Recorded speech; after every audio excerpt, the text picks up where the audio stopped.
ignition running. Liftoff. We have a liftoff. How often are we going to hear these stories? Notice my correct pronunciation of often. The T is silent, people. How often are we going to hear these stories? Because this is now, the fourth or fifth time that we have had pretty much the exact same story. A terrorist yesterday in New York City. He was interviewed by the FBI in 2015 about possible terror ties. This, according to ABC News. Y'all, I want to say something here that some of you are going to take as impolite, but has political correctness so overwhelmed the FBI under the Obama administration that they felt a greater need to protect diversities and visas than they did actually stopping terrorists? Because this is, the Orlando shooter, wasn't he also checked? The San Bernardino guy, wasn't he also checked? And there were several others as well, all interviewed by the FBI at one time or another for possible ties to terrorists and then let go. This is, it was, by the way, that was all during the Obama administration. It was the Trump FBI hadn't been interviewing and letting go terrorists that we know of yet. It could come back to bite him. Now, I know, listen, here's my problem with the president coming out this morning, going on about the justice system and whatnot and all of that. Listen, if this were a shooting in, hypothetically, let's say there were a mass shooting in, I don't know, let's say Las Vegas. The left would immediately come out and demand gun control, and people on the right would be saying, hey, we got to give this 24 hours to mourn the dead and not politicize it and go after all this stuff. I think the same rule has to apply on the right, that when there's a terror attack, Republicans immediately rush towards immigration, close the borders and whatnot. Now, one, obviously, I think that there's a fair line of demarcation in that. One, we're talking about curtailing a constitutional right, and the other, they have no right to be here. We allow them to be here, but still, in an age where no one can nuance, waiting 24 hours before we get into it. But we're already here, so I might as well continue. What we know is that this guy fits a familiar pattern where everyone says, oh, he was a nice guy. He was a nice guy from Uzbekistan with an impossible to pronounce name, and he seemed like just your average decent terrorist.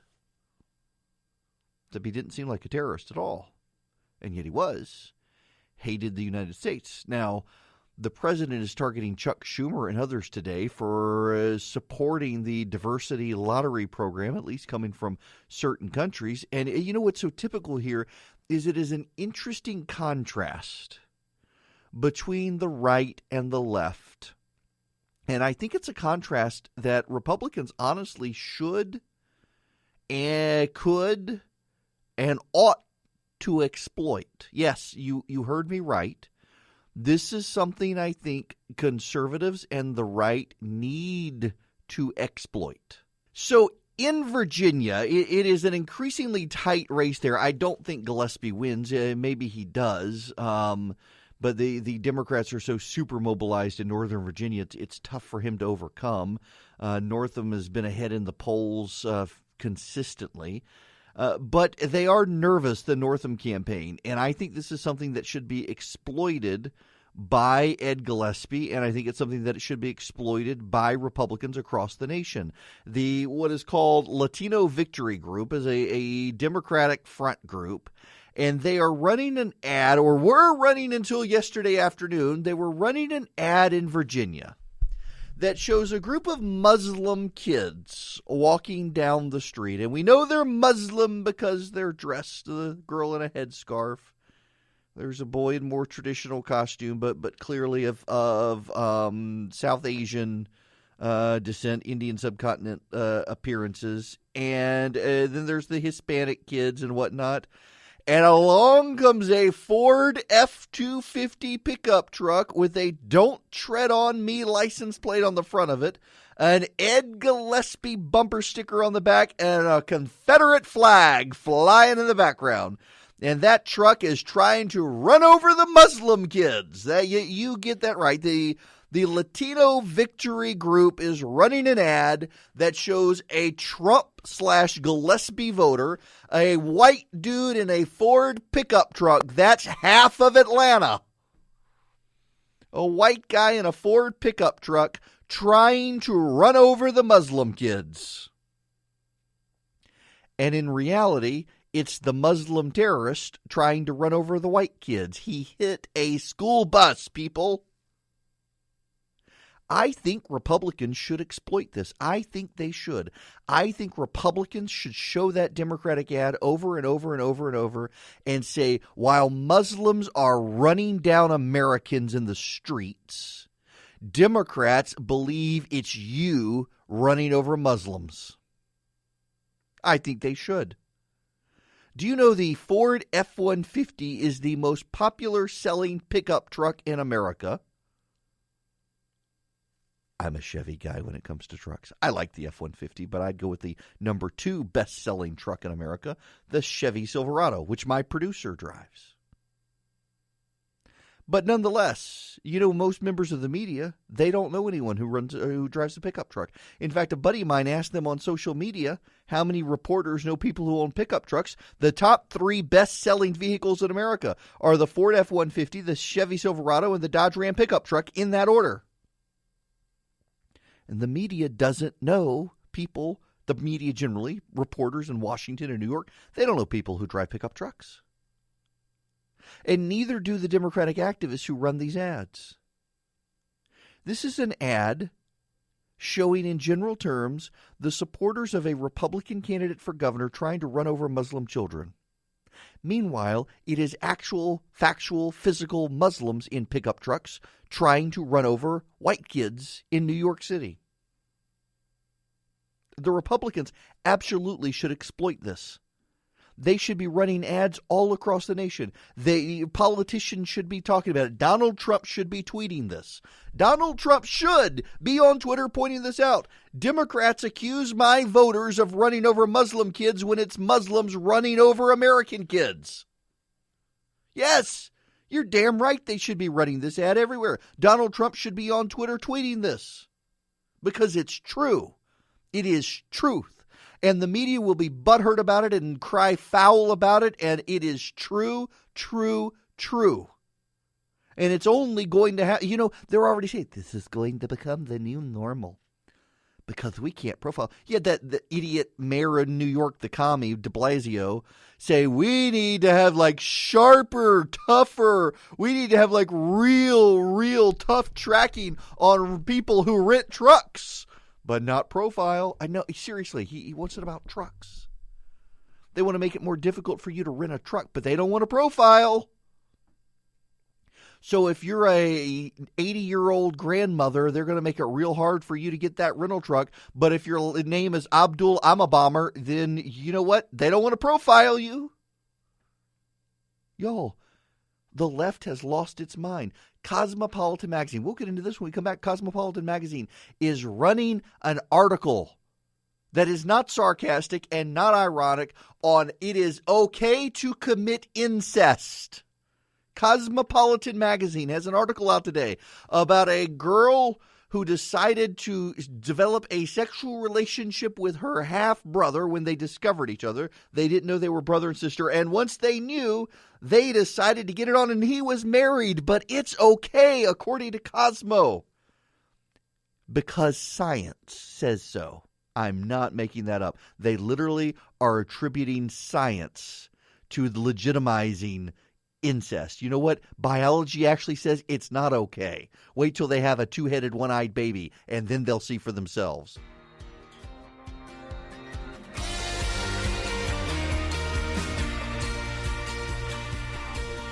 It's 26 after the hour. The phone number is 404-872-0750, 1-800-WSB-TALK. Don't forget you can get the podcast and show notes by texting SHOW to 444-999. Now, oh boy, this Cosmopolitan article. According to Cosmo, incest is okay. Because according to Cosmo, there is some sort of genetic sexual attraction that is apparently a thing that some woman came up with who is a sociologist, not even a real scientist. And she claims it's a thing and that it is okay for you to have intimate relations with your brother or sister. And, you know, of course, there are other magazines out there saying your father or mother as well. It's totally okay for parent-child relationships because you have the most intimate bond anyway.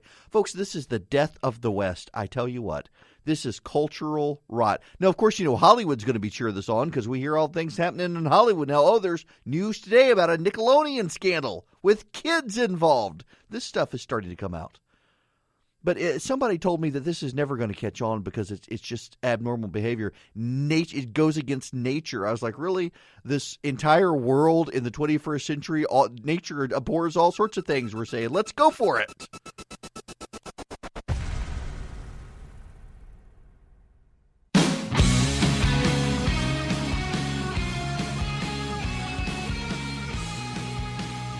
The phone number, 404-872-0750, 1-800-WSB-TALK. ISIS has not claimed credit for the terrorist attack in New York City. Note how quickly they did after the Las Vegas situation. However, that being said, there are a number of people who say ISIS typically does not take credit for one of these attacks unless the individual dies.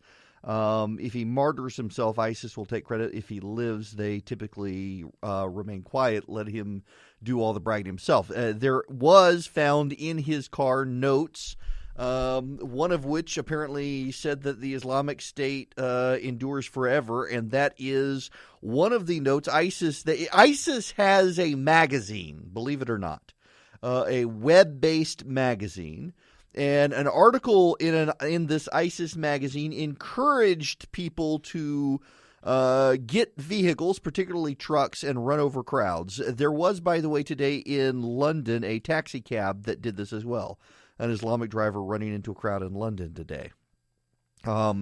The Islamic State is encouraging Muslims to do this. And I say Muslims because they are encouraging not Islamic State followers, but Muslims in general to do this. Now, obviously, it's only going to be Islamic State followers who do it, but they think only Islamic State followers are true Muslims. Much as my Catholic friends are very upset with me, convinced that they're the only ones going to heaven. The rest of us Christians aren't unless we're in the Catholic Church. Buddy of mine, by the way, as an aside, I've been getting hostile emails from my Catholic friends over the Reformation, and I got to give it to one of my good friends who texted me and said, with the divorce, we got St. Peter and you got Rob Bell. Yes, but we also got John Calvin and R.C. Sproul and the J.I. Packer and the like, so I'll take it.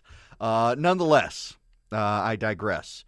ISIS has been encouraging in its in-house magazine sympathetic believers and followers to run people over with trucks and leave in their vehicles notes that say ISIS endures forever or ISIS lasts or things like that. The specific one they wanted is ISIS endures forever. And there is a report out from the New York Times reporter who specializes in ISIS that this individual did in fact have that note in his vehicle, which does suggest he was a subscriber to the ISIS in-house magazine.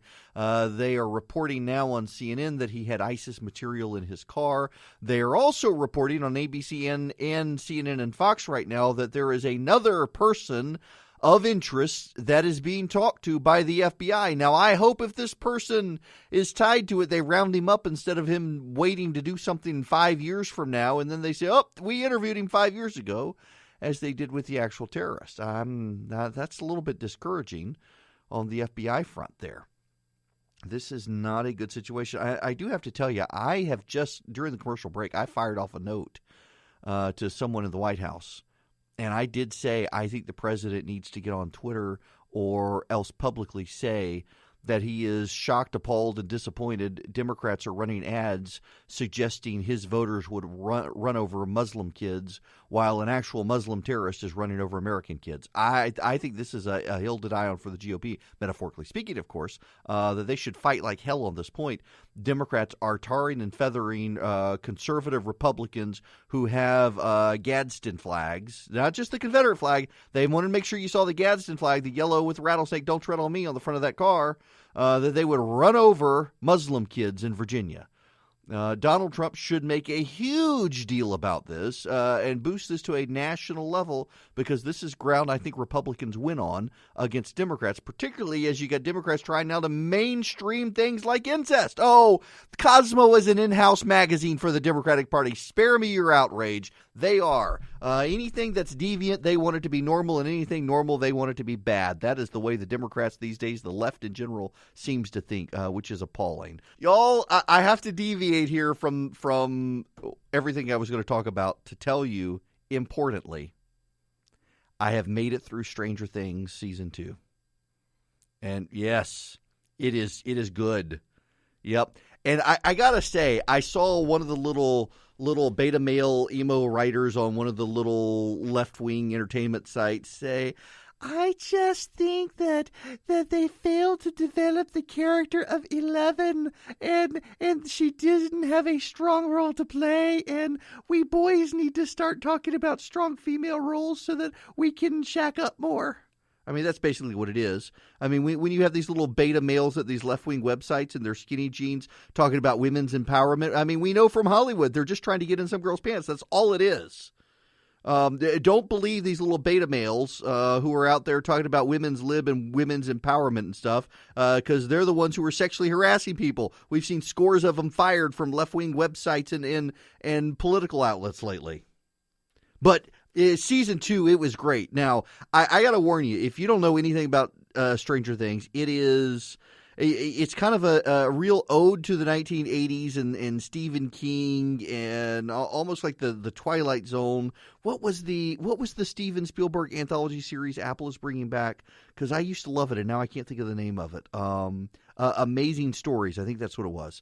And it's fantastic. But my wife started to watch the first season with me, and 10 minutes in, the teenage boys were using some heavy profanity. And she had to get up and leave, and I don't blame her. But it was a fairly accurate depiction of teenage boys. Nonetheless, it is a Netflix series, and I thought it was so well done. It is such an ode to the 80s, but you didn't even know it is not a kid-friendly series, and there is some profanity. There's actually, from the boys, a good bit of profanity. But if you can handle that and you don't have kids in the room, it is a brilliantly done series on Netflix. That's Stranger Things. The second season is out now. You really need to watch the first season to figure out all the stuff. But I made it through the other night. I was up until 1:30. I had to be up at 4 o'clock in the morning to be on Fox. And I stayed up until 1:30 watching Stranger Things. I can't tell you what I said on Fox. I don't know that I was coherent, but it was worth it.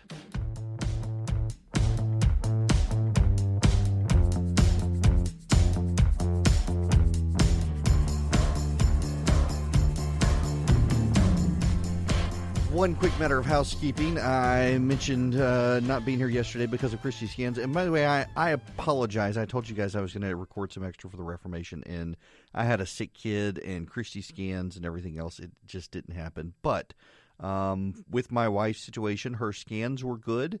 Her blood work was good. So we'll do it all over again in 3 months. We live in these 3-month cycles now.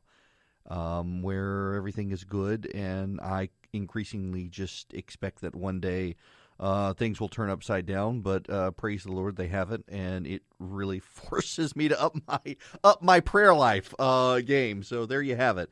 But thank you all for your prayers and your concern and for calling in in this hour asking if I would mention it. Yes, the scans were good, blood work was good, so it was good. Y'all, I swear to you, I handed out as many selfies as I did Halloween candy. Like, this has never happened to me before. We did give out over 3,000 pieces of candy last night at Halloween. I spent about $200 on candy. I mean, people, our neighborhood is the neighborhood everybody goes to, and they this year bust kids, different churches. Why are they even organizing Halloween events? Christians. But nonetheless, they were busing kids into our neighborhood. I gave out so much candy. And I think at 27, I lost count past that, selfies of parents who recognized me and genuinely freaked out. I have never had that happen. This is not me humble bragging. It weirded me out to a degree. Everyone was exceedingly nice, even the one person who didn't like me and wanted their picture taken with me. But yeah, there were a ton of kids in our neighborhood last night.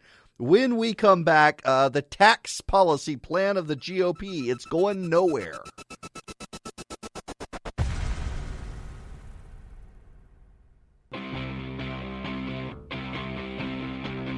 Three, two, 1, 0. All engine running. Liftoff. We have a liftoff. I just have a random question. You can tweet me. Don't call me. Don't call the show. You can tweet. Does Atlanta even have quiet dinner restaurants anymore? Because I'm so tired of going to restaurants and having to yell across the table because everybody else in the restaurant is so obnoxiously loud. That's why I like going to Marcel's during the day when they were open for lunch, because it was quiet in there. Of course, there weren't a ton of people, which is probably why they stopped serving lunch, but it was awesome. But that just doesn't seem to exist in Atlanta at dinner, and I can't get up to Table of Maine tonight, which is where I'd prefer to go at all times. So I'm just wondering. Now, the Republican tax plan. We have to get there. Before we do, though, you should know another person has come forward claiming Kevin Spacey attacked them, assaulted them, what have you. And there's an allegation about Dustin Hoffman now who's come out. Okay. Time out. Let's get real here. And I don't mean to offend, and I'm going to. 30 years ago. The allegation about Dustin Hoffman is 30 years ago. Dude is 80. I had no idea he was that old. Dustin Hoffman is 80 years old. Wow, this chair is squeaky. Nonetheless, Dustin Hoffman, 80 years old. And now we're going to say 30 years ago he did. Okay, 30 years ago he did something. He's a dude in Hollywood. Apparently every dude in Hollywood sexually harasses, assaults, does what have you. The Brett Ratner thing I think is relevant, but a 30-year-old attack well outside the statute of limitations. And he's 80 years old now. It's like attacking George H.W. Bush, who's confined to a wheelchair, 90 years old, has Parkinson's, and he patted me on the bottom. It's awful. Oh, my goodness gracious. And now Nickelodeon has a scandal. Apparently there's some dude at Nickelodeon who produced all of the big shows. In fact, so it's my old website, redstate.com, has this story. Why am I going later to the tax plan? Because it's going nowhere, and I'll fill you that in here in a minute. But yes, so Nickelodeon has they're being accused of covering this guy up, and this guy perpetuating things, pushy. Basically, he was in charge of all of the big stories. All the big shows at Nickelodeon. He was in charge of, let's see, he gave us Ariana Grande, Amanda Bynes, Victoria Justice. His name is Dan Schneider, former actor, producer on Nickelodeon. He was there for 20 years. He created and wrote Zoe 101, All That, Victorious, iCarly, The Amanda Show, Drake and Josh, What I Like About You. One of the most amazing people. Robert Downey Jr. allegedly wrote about him that he was the worst predator alive. There have been rumors about him for years. Even there was an anonymous Reddit group that was started just to document everything about him. Girls as young as 11 making accusations, just on and on and on and on. And it's just crazy. And this is all that they just keep covering this stuff in Hollywood. Is there any deviancy that Hollywood doesn't want to normalize, and anything normal Hollywood doesn't want to say is bad? I mean, that is where the devil goes to his propaganda machine. Hollywood is the devil's propaganda machine, I guess. Good gracious. My buddy Dan McLaughlin on Twitter makes a very good point. Responding to Brian Fallon, who was a Democrat who worked for Hillary Clinton and Barack Obama, is now on CNN, who pointed out, how's the bump stock ban going for people who say we ought to get rid of the diversity immigration visa? And my buddy Dan McLaughlin responded to that, and he made a good point, that even if we got rid of the bump stock, the shooter in Vegas would have still had multiple weapons and bullets. If we got rid of the diversity immigration visa, New York would not have had a man kill 8 people yesterday running them over. Pretty big difference. You can quibble all you want with that, but it's true.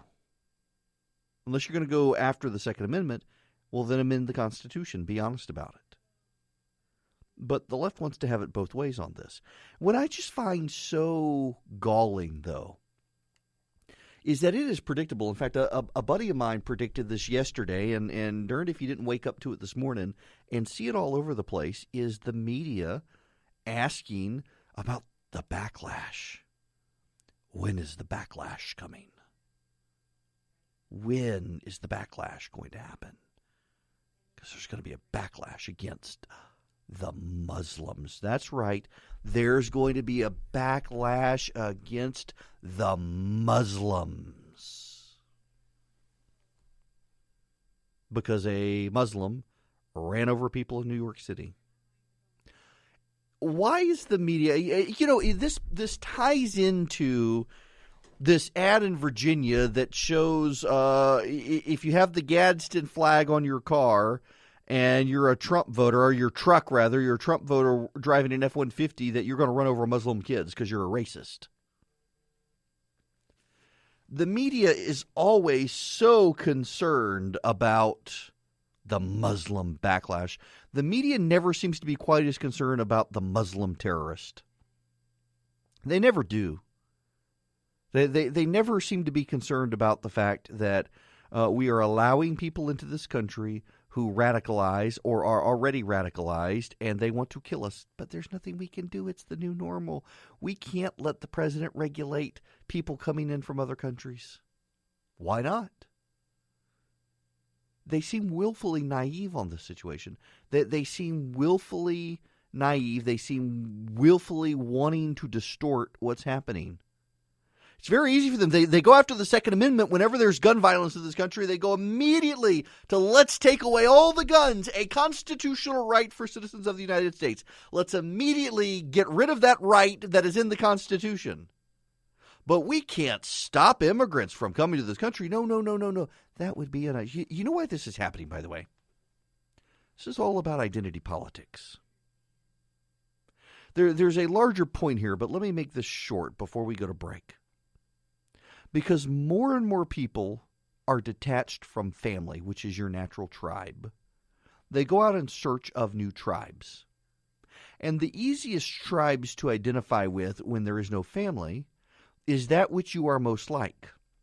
And for some people, you are most like what you are: skin color, sex, gender, male, female, white, black. You join these tribes, and that becomes your focus. And instead of defending your family, well, you view your race as your family, or you view your sex as your family, and you go after people who you think disrespect them, just as you would your people who disrespect your mother and father. And it pollutes your politics, it pollutes your mind, and you identify others quickly as other. And when the media does this, the media, well, they identify with the racial tribes, and we got to stick it to the man. Who is the man? Well, it's the white Republican conservative. And so they go after them, and they run these ridiculous stories and these ridiculous ads. We had an Islamic radical kill people in New York City yesterday. He's being charged with terrorism charges this evening.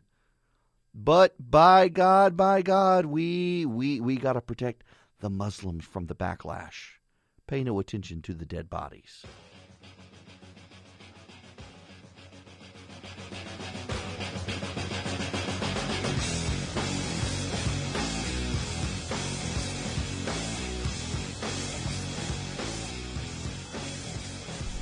I don't know who thought this was a good idea, but Hollywood has decided to turn Dora the Explorer into a movie. They're going to age her to be a teenager who goes and moves in with her cousin Diego, who I'm sure Cosmo will hope get it on in some passionate love scene. And Democrats will cheer it, or at least the left will. I shouldn't say Democrats there, but some on the left will. We apparently had a guy call in who wanted to defend incest earlier. He didn't make it on air. I just discovered it. Couldn't make it past the call screener. I wonder why! Oh, the West is going to die, people. Come quickly, Lord Jesus. So I predict that Swiper swipes the good ratings from this movie. It's just not going to happen. There will not be good rating. I mean, I think I could have a side business of letting Hollywood give me their ideas and explaining to them why they suck. Because there are so many movies made in Hollywood these days that are obviously terrible movies. For example, please tell me who thought it was a good idea to have Matt Damon in a sci-fi period flick scaling the Great Wall of China to kill monsters on behalf of the Chinese? Who in their right mind thought that was going to be a good deal? Maybe it sold huge in China, but I could have told you watching that garbage it was going to be one hot mess, and it was. Not that I've seen it, but I know people who actually paid money to go see it just so they could ridicule it, and they came away saying it's not even going to be one of those terrible movies that becomes a cult favorite 20 years from now that Mystery Science Theater makes fun of. It's that bad. When you've got a movie that's so bad that MST3K can't make fun of it, that is a really terrible movie. And yet Hollywood keeps turning it out. And, so here's the thing. This year is the worst year since 2001 for the box office in Hollywood. Wonder what happened in 2001 that caused it to have such a bad box office that year. I assure you, a guy running over people in New York City yesterday was not to blame for this year's bad box office. But Hollywood is blaming TV. That people don't want to go to movie theaters, and on and on and on it goes. Maybe if they made better movies in Hollywood.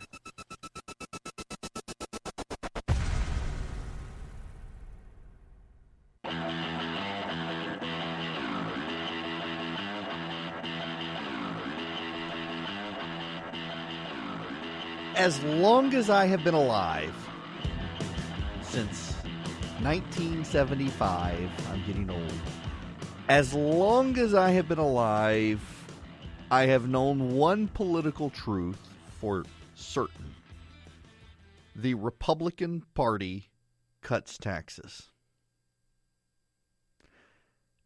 And I'm not so sure that's true anymore. The GOP has delayed the rollout of its tax plan that it made a big deal about coming out today. The Republicans, they were going to cut taxes, and now they got some saying, no, I don't think we should cut taxes. They've got some saying maybe we should penalize people with 401ks. I mean, listen, if the Republican Party isn't going to cut taxes, what good is the Republican Party? I do really need to ask that question because I don't know what the Republican Party stands for anymore. Other than they're against Democrats and for whatever Trump wants. And, you've got one of Donald Trump's economic advisors coming out today saying he wants essentially a New Deal works program to get the economy going again. When you've got virtually full employment right now, I don't know how that's going to work. But that's what he's saying he wants, a big spending federal government jobs program, which is what Barack Obama had, and Republicans voted against it. What does the Republican Party stand for? Y'all, I was an elected Republican for a time. Mine was on a city council that it was the only partisan city council in Georgia. And I couldn't tell you what the partisan position was on trash collection. I could tell you what the ideological position was. conservatives on the council, of which there were some, even though they were Democrats. I was one of only 2 Republicans. They favored privatizing trash pickup. The liberals wanted a government-run trash pickup program to keep people employed on the city payrolls, and that meant jobs and interference so people could get jobs and keep jobs even if they didn't deserve them. I didn't know what the partisan position was, though. I know what the partisan position is on taxes. Republicans want to cut them. Democrats want to raise them, particularly on the rich, who the Democrats will define as anyone other than people who don't have jobs. Republicans want to cut everybody's taxes. Well, now it looks like they're not going to cut rich people's taxes, but we don't know for sure because they won't release the plan. They are trying to concoct a plan, and this is the problem.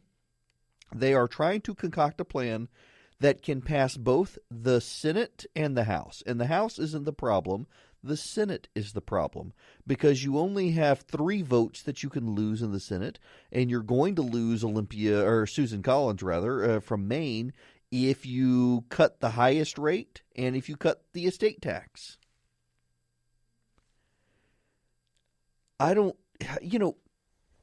This is another reason why I think Republicans need to play up the Democrats' ad in Virginia about Trump voters running over Muslim kids. Because I don't think the GOP really has any leg to stand on agenda-wise. They're getting nothing done.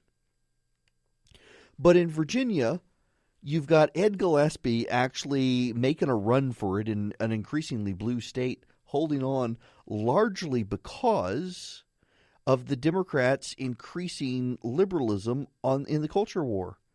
Transgender bathroom issues, harassing Christian bakers and florists, abortion on demand, the political correctness stuff, the accusing everyone who disagrees with him of racism. He's making a really big play of becoming governor of Virginia by making those attacks. It seems to be working for him.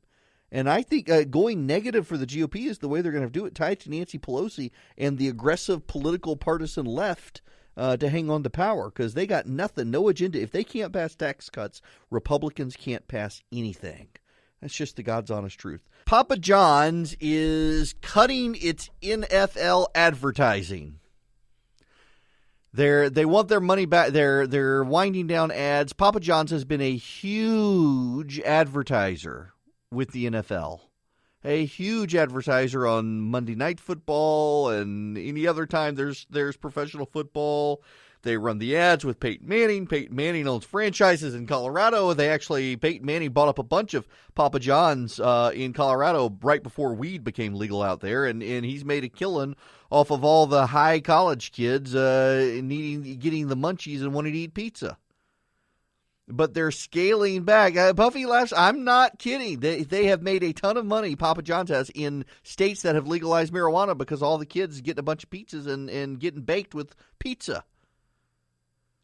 But they're losing money on the NFL. They expect that by running ads during football games, people will order pizzas. But what's happening is that's not happening because people are turning off the NFL. The ratings are down. People are tuning out. It is amazing that baseball has suddenly become, again, the nation's pastime.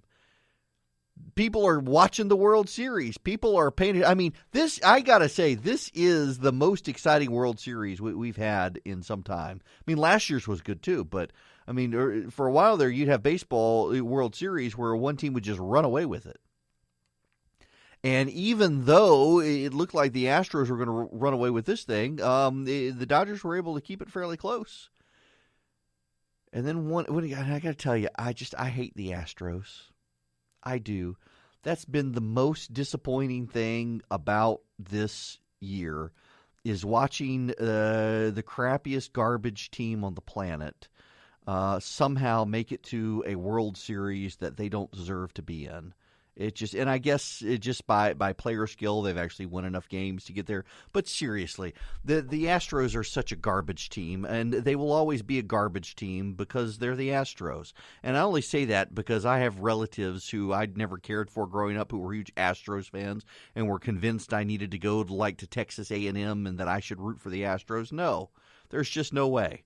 And so I've been rooting for I mean, I'm a Cubs fan, and I've always been a Cubs fan, and I love the Cubs, and I just, oh my goodness gracious, I wanted the Cubs to go back this year, and I've just, over the years, I've gotten to be friends with the owners of the Cubs, and they're good people.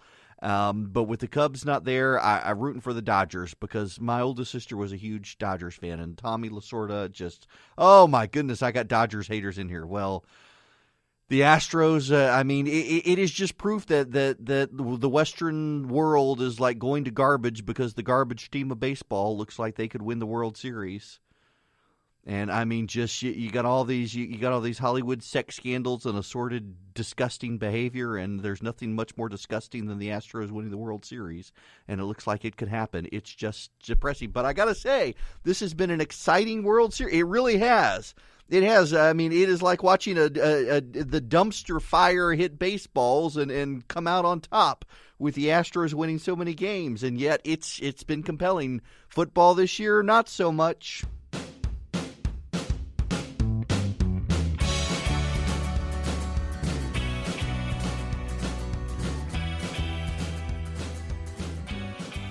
I have to tell y'all, I have gone on and gotten my tickets to see Thor Ragnarok. I intend to go see this movie, and given the early reviews, I intend to see it multiple times. I am excited by this movie. I totally am. I was just seeing a friend of mine mentioning trying to get tickets. Yes, my friends, got to get tickets. Did you know that today is National Vegan Day? I think we may need to go to Fogo de Chao for dinner tonight. Yeah. Something like that, because it is National Vegan Day. You know who vegans are? Astros fans. Yep. Vegans. They're Astros fans. Garbage people rooting for a garbage team. I'm sorry. I can't help it. It's been one of those days. Vegan Day. Veganism is not something to be celebrated. It's to be condemned. What's next? We're going to be celebrating incest? Oh, wait, Cosmo already is.